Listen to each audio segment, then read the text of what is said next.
ನಟ ಶಿವರಾಜ್ ಕುಮಾರ್ ಅವರು 45 ಚಿತ್ರದ ಸಕ್ಸಸ್ ಖುಷಿಯಲ್ಲಿದ್ದಾರೆ.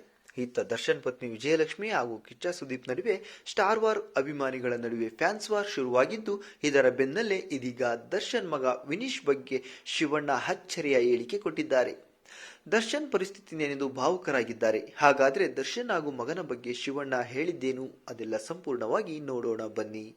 ನಿಮಗೆಲ್ಲ ಗೊತ್ತಿರುವಂತೆ ಇತ್ತೀಚೆಗೆ ಶಿವರಾಜ್ ಕುಮಾರ್ ಮತ್ತು ದರ್ಶನ್ ಪುತ್ರ ವಿನೀಶ್ ಆಕಸ್ಮಿಕವಾಗಿ ಭೇಟಿಯಾಗಿದ್ದರು. ಈ ಕುರಿತು ಶಿವಣ್ಣ ಮಾತನಾಡಿ, ನಾನು ಶೂಟಿಂಗ್ ಮಾಡುತ್ತಿದ್ದೆ. ವಿನೀಶ್ ಅಲ್ಲಿ ನಿಂತಿದ್ದ. ಅವನನ್ನು ನೋಡಿ ತುಂಬಾ ನೋವಾಯಿತು. ನನ್ನ ಬಳಿ ಬಂದು ಹೇಗಿದ್ದೀರಿ ಅಣ್ಣ ಅಂತ ವಿಚಾರಿಸಿದ. ಅವನು ನನ್ನ ಬಗ್ಗೆ ಕೇರ್ ತಗೊಂಡಿದ್ದು ಮನಸ್ಸಿಗೆ ನಾಟಿತು. ತಲೆ ಕೆಡಿಸಿಕೊಳ್ಳಬೇಡ, ದೇವರ ಮೇಲೆ ಭಾರ ಹಾಕಿ ಎಲ್ಲವೂ ಸರಿ ಹೋಗುತ್ತದೆ ಅಂದೆ. ದರ್ಶನ್ಗೆ ಹೀಗೆ ಕಾಯಿತು ಅಂತ ಯಾರಿಗೂ ಈಗಾಗಲಿ ಅಂತ ಯಾರೂ ಬಯಸುವುದೂ ಇಲ್ಲ. ದರ್ಶನ್ ತಂದೆ ಸಮಯದಿಂದಲೂ ನಾವು ಎಲ್ಲರೂ ಒಂದೇ ಕುಟುಂಬದವರಂತೆ ಇದ್ದವರು ಎಂದಿದ್ದಾರೆ ಶಿವಣ್ಣ. ಶಿವಣ್ಣ ಅವರ ಈ ಮಾತು ಕೇಳಿ ದೊಡ್ಡಮನೆಯ ಶಿವಣ್ಣ ಅಂದ್ರೆ ಹಾಗೇನೆ, ಎಲ್ಲರಿಗೂ ಒಳ್ಳೆಯದನ್ನೇ ಬಯಸುತ್ತಾರೆ. ದರ್ಶನ್ ಹಾಗೂ ದೊಡ್ಡಮನೆಗೂ ಮೊದಲಿನಿಂದಲೂ ಒಳ್ಳೆಯ ಬಾಂಧವ್ಯ ಇದೆ. ಆದರೆ ಕೆಲವರು ಸೋಷಿಯಲ್ ಮೀಡಿಯಾದಲ್ಲಿ ಎರಡು ಕುಟುಂಬಗಳ ಮಧ್ಯೆ ಜಗಳ ತಂದಿಟ್ಟು ತಮಾಷೆ ಮಾಡುತ್ತಿದ್ದಾರೆ.